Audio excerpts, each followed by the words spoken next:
Welcome back, Ronin Renegades, Knuckleheads, Crackle Addicts, and Pugnacious Pummelers. I am Lupinefiasco, this is Daily FaB Gameplay, and this is your Channel Review 2024. What I'm going to do is talk off the top of my mind, just run down my competitive Flesh and Blood season of the year, really, of 2024, giving you the good, the bad, my overall impressions, what I will be looking to improve on, incorporate goals for 2025. A lot of this, if you've been watching my channel for the whole year, you would have already seen.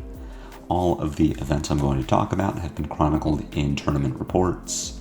I have talked about the coaching that I paid for in preparation for calling Portland. I've talked a bit about the value of expanding my hero pool, but this is just my chance to recap and maybe a little bit for my own good, sort of reinforce that this year was not so bad as maybe it seemed based on a few key tournament outcomes.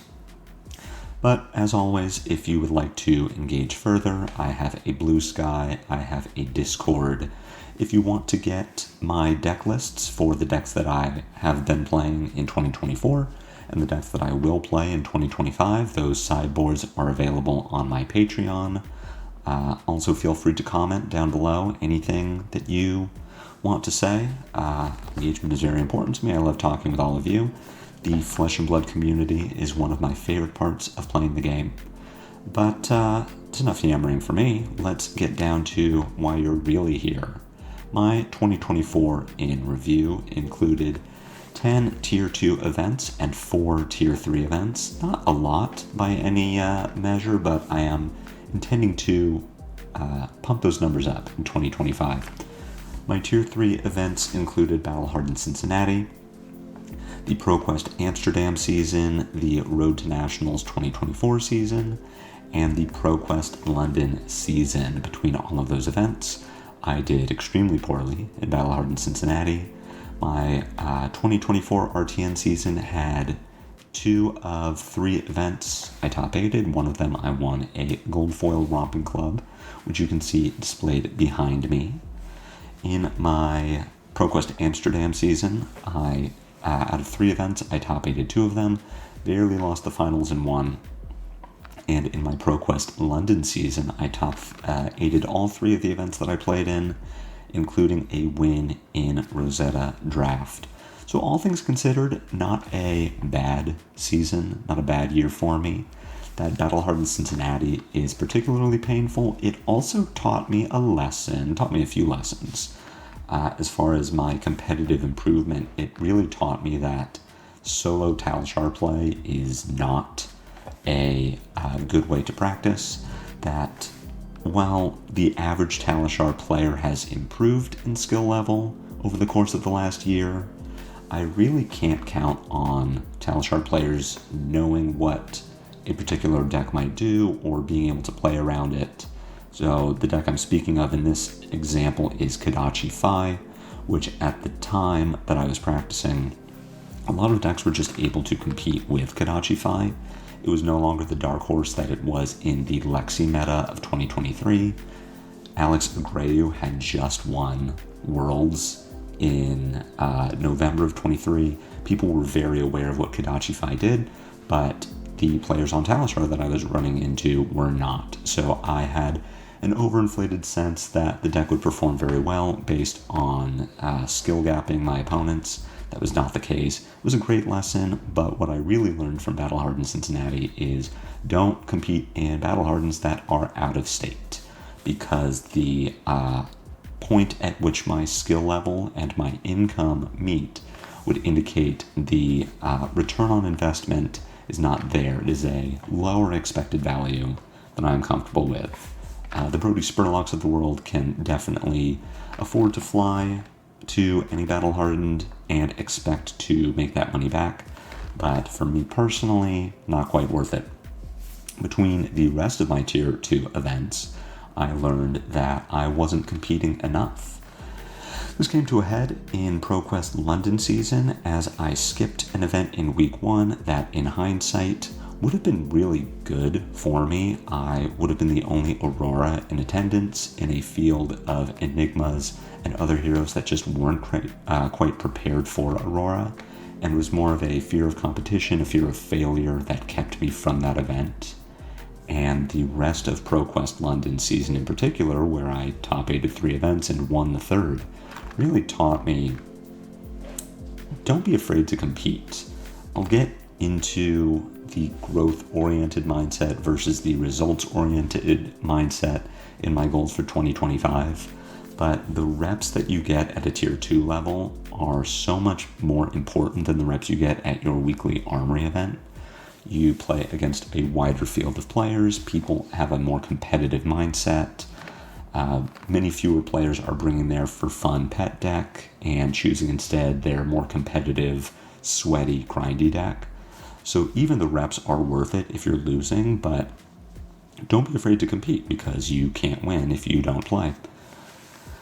And while it did hurt to not qualify for Pro Tour Amsterdam, and while it did sting a bit to lose out on a Gold Foil Snapdragon Scalers, overall I am very happy with the way that my Tier 2 events went. My winning record far exceeded my number of losses, and overall it was just really great experience.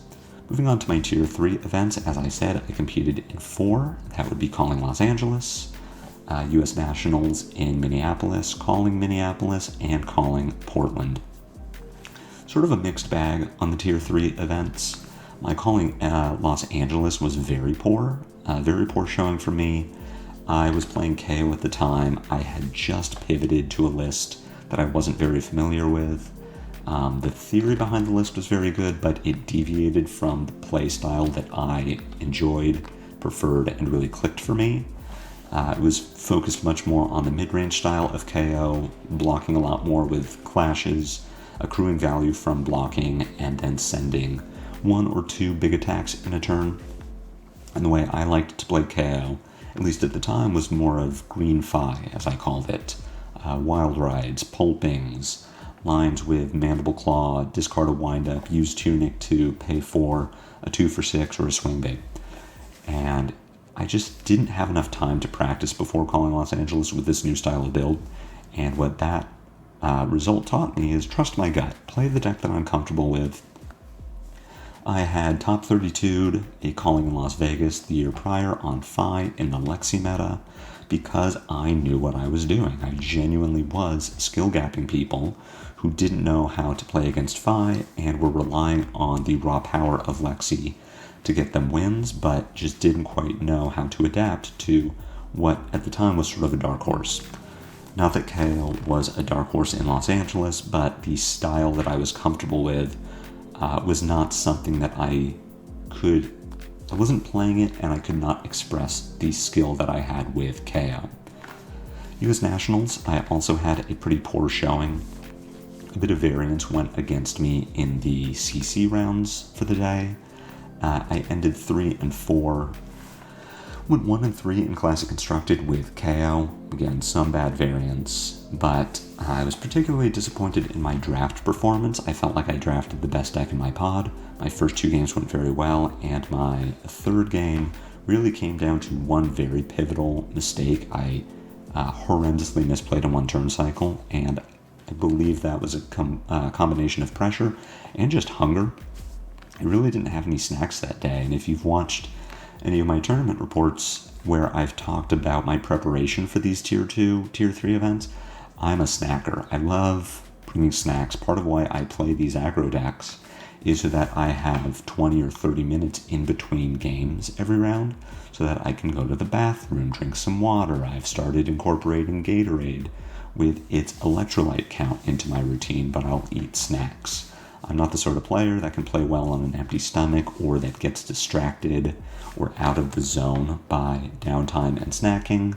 Some of my teammates on Metal FaB tokens are these sorts of players, but I am not. I love having time to eat snacks, and I was not incorporating that in U.S. Nationals, and I feel like that really set me up for failure, as by the end of the day, in this pivotal third round of draft, I just wasn't thinking very well, and I would like to believe that had I had some more calories in my body and maybe some more electrolytes going to my brain, that I would have been able to navigate this last game a bit better and at least end 4-3.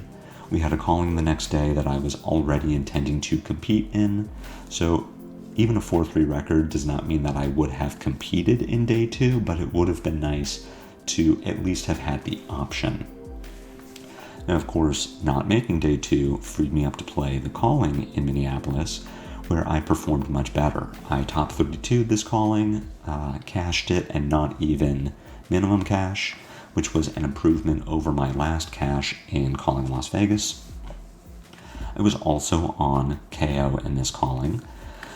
A lot of variance did go my way in comparison from Nationals. A few games in particular were entirely based on top decks, drawing into a Blood Rush Bellow when I really needed a powerful turn, getting a key Intimidate against certain new that had the ability to completely block out if I did not take one of their 3 blocks with an Intimidate and then fatigue me on the next turn, and went 7-1 on day 1, 7-2. Day 2 went much worse for me. Some key punts in my early games just put me into a position where I was not going to top 8 or even top 16, but the top 32 felt great. This was KO in the Mistveil meta before the better Zen decks were really well known. People knew that the deck was very good, but I don't believe that many players were on the 6 Bonds of Ancestry that ended up being, in my opinion, the correct way to play the deck. Many people were not on the chase the tail aspect of Bodyline. Things that are obvious to us in hindsight now just weren't as clear in calling Minneapolis. I believe of the 4 Zens I played against, I beat 3 of them. The one I lost to, piloted by Yuki Lee Bender, was the only deck to use Zephyr Needle, which, as we now know, is 100% the correct weapon choice against KO, or at least it was at the time. Less so now that Bonds of Ancestry is banned and more players want sort of this mid-range Zen build. So a big improvement from my previous 2 Tier 3 events in calling Minneapolis. I felt great about that, and that did set me up to go into calling Portland a few months later, where I did not cash, but I did at least get to day 2. I was playing Aurora and felt very good about the deck. I took 2 losses on day 1. This was a smaller event, so going 5-2 was enough to get me to day 2. My losses on day 1 were to an Enigma that was very teched for Aurora, and to a Zen, which just had maybe some poor draws, but I also don't think that I sideboarded correctly.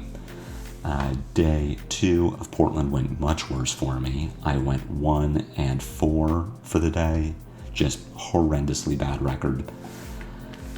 A few takeaways from calling Portland, the first being that I really need to investigate my sideboarding when it relates to going first or going second. Basically, if I won or lost the die roll, how does that impact the way that I sideboard? For example, if I'm playing Aurora and my choice of chest equipment is Fandal Spring Tunic or Dyadic Carapace, Dyadic Carapace is much more consistent. It is 3 points of life compared to Tunic's 1.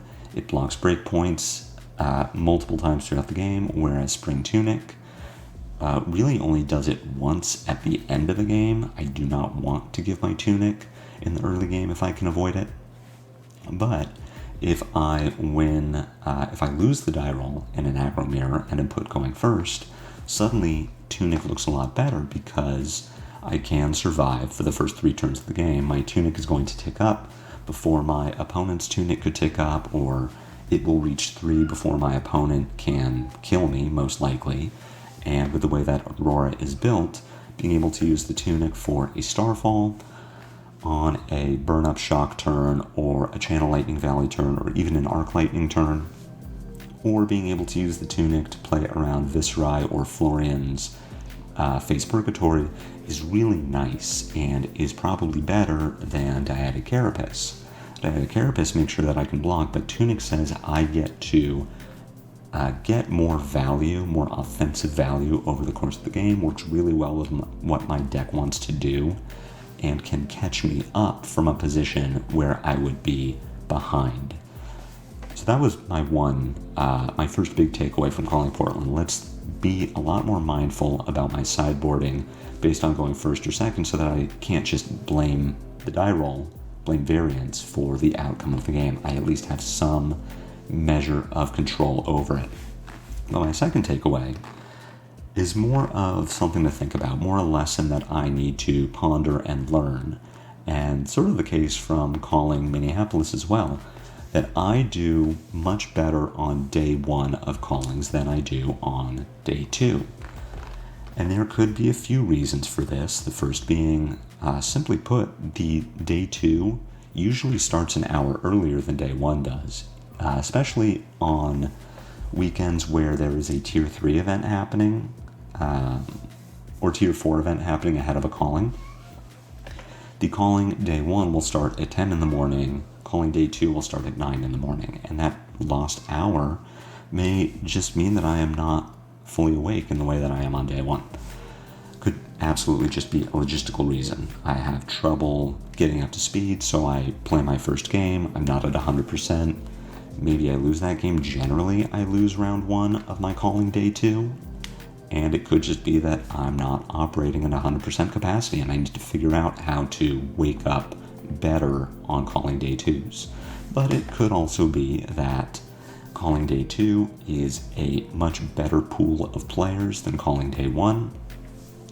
The chaff, so to speak, not to denigrate any calling players, but the chaff has been weeded out. At this point, the day 2 is just the best players, at least based on record. And so it is a much harder pool of players. It could be that I am getting more wins against inexperienced players on day 1, and then losing to more experienced players on day 2. Something to think about. I think a lot of that goes to my style of practice, which I'll be talking about as part of my goals for 2025, how to improve my practice, how to make sure that my reps are better, how to make sure that I'm actually learning more from my practice sessions. But a lot to think about from all of these losses. So I don't want to say that I'm happy I lost any of these games. Of course not. I would much rather have just won every game I played. But even the losses teach me something, and in fact the losses teach me more than the wins. So speaking more later towards this growth-oriented mindset, the losses definitely help me learn and will help me going into 2025. Outside of my tournament results, I expanded my hero pool from 1 hero to 4 heroes over the course of 2024. If you remember, January 2024, this was not daily FaB gameplay. My channel was daily FaB gameplay because I only played FaB. I had very good results with FaB up until heavy hitters. Victor just made it impossible to play FaB at a competitive level. Victor is a brick wall to FaB. It is not impossible to win, but you're probably at 20% to win the game, and it revolves around you high rolling and Victor low rolling. So I had gone into 2024 thinking that there's no way that FaB was still going to be legal by the time we got to the end of the year. He had just won Worlds. I think that at the end of Bright Lights, he was easily top tier, just a very consistent, very good damage outputting hero. And Victor said, nice Blaze Headlong, here's tested strength, I'll draw a card.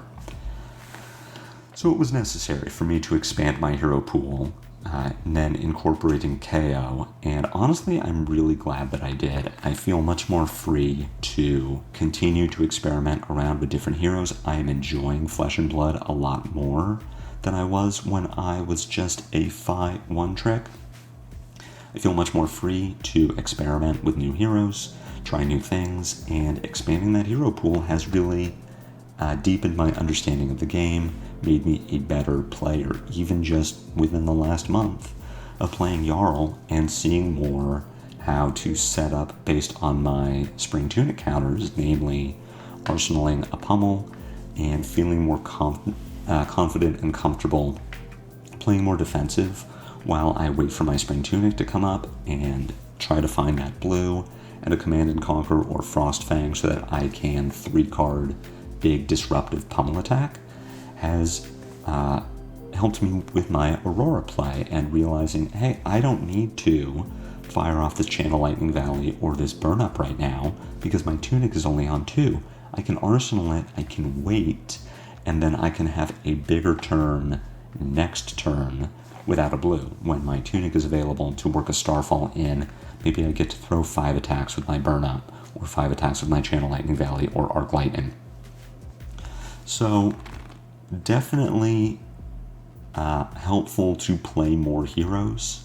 I know some of my FaB diehards or KO diehards might be unhappy that I've expanded the hero pool, but for my own personal benefit, it has been very helpful to play more heroes. And as we go into 2025 with the Hunted, I feel good that I can potentially return to FaB or play Syndra or maybe Arachne Marionette or Slip Through the Cracks. Looks really good, and I want to at least try the hero, if not buy into it.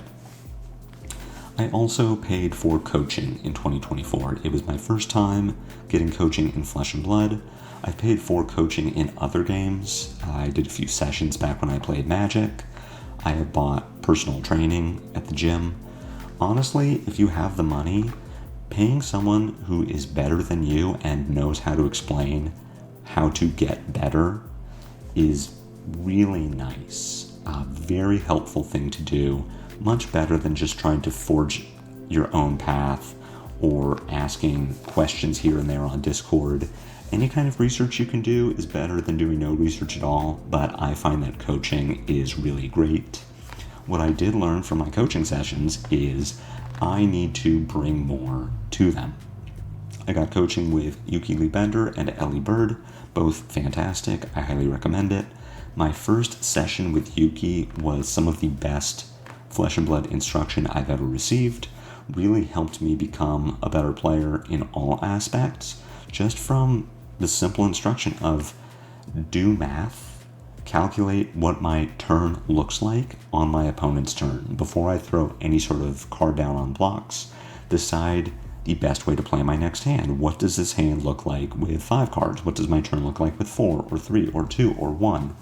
If you watch any of my videos from early 2024, a common sentiment I had was, okay, we're going to say no blocks. What am I doing with my turn? That is wrong.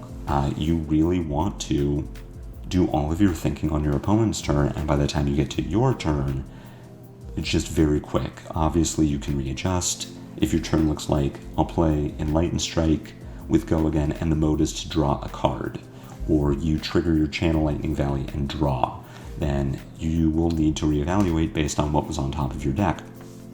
But for the most part, what I learned in this first session, what was extremely valuable to me, is stop just firing off no blocks and then deciding what my hand looks like, because you will lose value that way.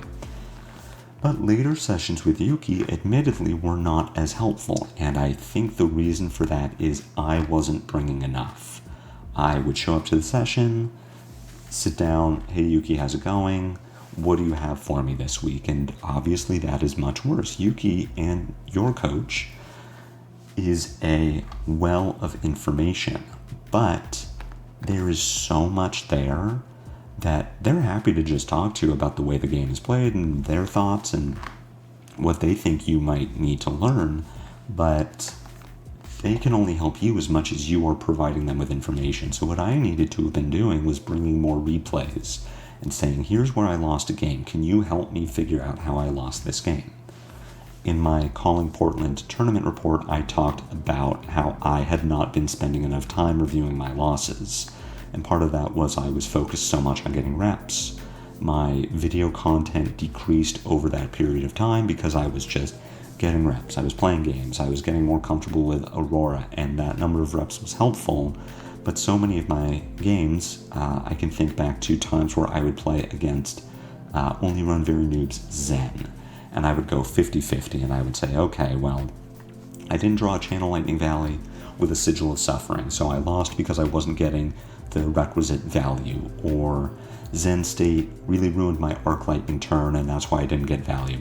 But I wasn't doing the work to figure out how could I have won in a different way? How could I have turned this situation into a positive from a negative? Or how can I pivot away from the arc lightning into setting up for 2 turns down the road when the Zen state isn't there? Or am I relying too much on Sigil of Suffering, Channel Lightning Valley? And if I am, then what else can I be doing? It's really easy to just accept a loss and say, I got bad variance, I got outskilled, this is a bad matchup for me, of course I'm going to lose 6 out of 10 games because this is a 40-60 matchup. But that's a really bad way to look at it, because then I sit down at Calling Portland and I don't know how to maneuver myself out of bad situations. So I need to be doing more review, and part of the benefit of hiring someone who is better at the game than you are is that they will see things that you don't. They will see lines that were not apparent to you, and in talking you through them, you can apply those lessons, those very specific lessons and play patterns, to your future games and turn potential losses into wins. So I do intend to pay for more coaching going into 2025 as I work towards Pro Tour London or my Road to Nationals or ProQuests, but I will be doing so in a much more effective manner. Speaking towards those goals for 2025, I have mentioned it a few times. I want to adopt a growth-oriented outlook rather than a results-oriented one. I've just spent 20 minutes talking about my tournament results from 2024, called Battle Hardened Cincinnati bad, or my U.S. Nationals bad, because I didn't top 8, or didn't day 2, or didn't win. And it is easy to get discouraged if you are strictly looking at, did I win? Did I win more than I lost? Did I get day 2? Did I top 8? But as I also mentioned in talking about those poor tournament results, I learned a lot from those losses. Now, some of what I lost is don't fly to Cincinnati when I need to win the event to break even on value. But other lessons were, don't train strictly on Talishar. Don't use a deck that I'm not familiar with. Don't forget to bring snacks with me. I learned things from those events that helped me going into other events. If we're looking at U.S. Nationals and Calling Minneapolis as a direct result of losing out on day 2 because I was hungry, I made sure and I got snacks that night, and I took them with me to Calling Minneapolis, and I went 7-1 on day 1. The snacks were immensely helpful. So the results-oriented mindset is really only going to bring you down. When you're losing, you can absolutely be disappointed if you don't do well in a tournament and you worked really hard for it and you felt like maybe with a few adjustments to your deck or a few fewer punts in game, you would have made day 2 or top 8 or won.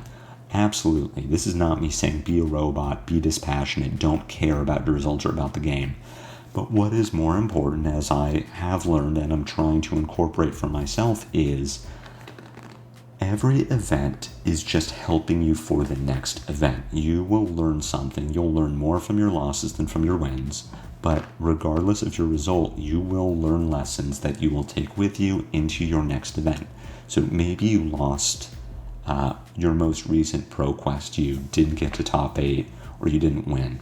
But the lesson you learned might get you to top 8 or to winning in your next ProQuest. And if you are focused more on what did I learn from this, what can I take from this, what mistakes did my opponent see that I made that I didn't, those will benefit you more than just fixating on, I didn't win, I'm trash, I'm a bad player. I've certainly had those thoughts, and that's why I am working on fixing them. That being said, I do want to continue my streak of Tier 2 top 8s and winning finishes. My ProQuest and RTNs from 2024 were much more slanted towards top 8s and wins than not. I want to keep that going. At the local level, I feel like I am one of my local scene's better players, but my locals are really, really good, and even the newer players are catching up to us established players very quickly. So I need to not just be complacent and say, I've got the best deck, I'm one of the better players, this is all fine and good. Like, if I get complacent, I am absolutely going to get surpassed by everyone around me. So I want to keep that streak of Tier 2 top 8s going. I also want to date to Pro Tour London. I intend to practice very hard going into that season, going into that event. London happens about 3 months into the hunted season. It is going to be a very established meta. It is going to be a very established draft set. And I need to make sure that I am on top of my game and that I'm taking advantage of practice, flesh and blood content provided by podcasts like The Runaways or On the Bobble, making sure that I am competing with everyone else who will also be in the midst of a very established meta. Speaking to that point, I want to improve my practice even further than I already have been. I felt really good about the number of games that I played for Calling Portland and the pool of players that I played those games with. What I really want to incorporate into my practice is cooperative play and review, having a third person watch me play against a teammate, friend, even a Talishar random, and just give their input on what they think that I should be doing. Like I said, with your coach being able to catch mistakes and play lines that you wouldn't have seen, an outside player may be able to catch value leaks that you wouldn't have seen. How, if you sequenced it this way instead of the way that you were going to, you get 15 points of damage out of this hand instead of 14. Or how you could have blocked better and differently and maybe got, hey, this is a 4-card 13 instead of a 4-card 12. These little points of value that can add up over a long game. And even if your partner does not point out something correctly, maybe their line is less value than your line, you are talking it through, you're being forced to think about the game in a way that you weren't engaging with before, and you are still going to improve based on that. And your buddy, your testing partner, is also going to improve, because now you have shown them the correct line that they get to incorporate into their games. They are now a better practice partner for you. Everyone that you're playing with benefits. More than the cooperative play, I like cooperative reviews. Hey, here's a loss. Help me figure out how I could have turned it into a win. And in that same way, they're going to find ways that you leaked value that you wouldn't necessarily have seen on your own. I want to do that with my team. I want to do that with friends that I've made, playing Flesh and Blood, players that I feel are very skilled, and that can help me in the way that I can help them. I also want to continue to expand my hero pool while also reinforcing my existing roster. You watch my channel, you know that I have been hopping from heroes, but rarely do I hop back. I played FaB, and then I played KO, and I never touched FaB again. And then I tried to play Zen, and that sucked. And then I played KO again, so that was the one time that I hopped back. But since Aurora has released, I haven't played KO. And since Jarl released, I haven't played Aurora. Jarl is fairly temporary, but I'll be playing him until the Hunted releases, at which point I jump from Jarl into FaB or Syndra. And if I like either of those heroes enough, I'm not going to go back to Aurora, and I certainly won't go back to KO. And I feel like that is a mistake. That as playing Jarl helped me be a better Aurora player, playing Aurora or playing Syndra may help me be a better KO player. And now that I am better at playing KO, maybe I'll learn lessons that I can take forward into playing Syndra. Or maybe I'll realize that I was playing KO suboptimally, and now that I know how to play him a little better, he actually is the hero that I want to bring to Road to Nationals rather than Syndra. This also means I'm making better content for all of you. If you're my patron and you have my sideboard guides through my Discord, then me going back and revisiting KO or Aurora or even Jarl in the future means that I will be able to keep that deck list more up to date. The sideboard guide will be better, you're getting better value. It also means that for those FaB diehards and those KO diehards that have fallen out of love with my channel since I stopped playing those heroes, I'll be giving you something as well. And maybe in the same way that I am now seeing that these heroes are better than I expected in the current meta, you can also see that they are better, and maybe you fall in love with those heroes again too. Those are my goals for 2025. As far as being a content creator, I have a ton of things that I would like to do going forward. I won't bore you with those details. 2024 was a great year for me as far as Flesh and Blood content. Felt like the channel really grew and improved. I was the recipient of the 2024 Holiday Content Creator Package from Legend Story Studios. Truly appreciate it. Hopefully I can continue to improve that content in 25 for all of you. Fingers crossed I get to spoil a card this year. That is my goal as a content creator. Would love to be able to deliver a spoiler. But if the outcome of 2025 is that I continue to make content that helps me improve as a player and that engages all of you, then that is a goal accomplished for me. Thank you all so much for being here through 2024. I really, really appreciate your engagement with my content, whether you are commenting, liking, subscribing, even just watching. This whole project started out as a way for me to improve my FaB matchup into Lexi because I felt like I was blaming too many losses on variants. And since then, over 2,500 of you have decided to subscribe to my channel. Over, somewhere between 500 and 1,000 of you watch my videos every day. It's gratifying, it's humbling. Thank you so much for your support in 2024. I am very excited about 2025, looking towards the future, looking towards my improvement at Flesh and Blood, your improvement at Flesh and Blood, our engagement with the game, and your engagement with me. So I know this was all off the cuff, extemporaneous, speaking from the heart, not from the head. I hope I didn't ramble too much.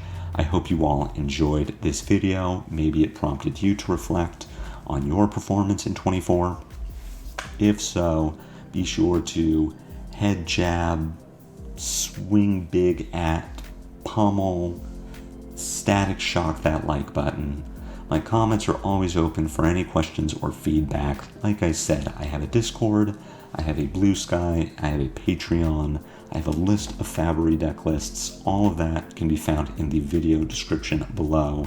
And until the next time I see you on Daily FaB Gameplay, take care.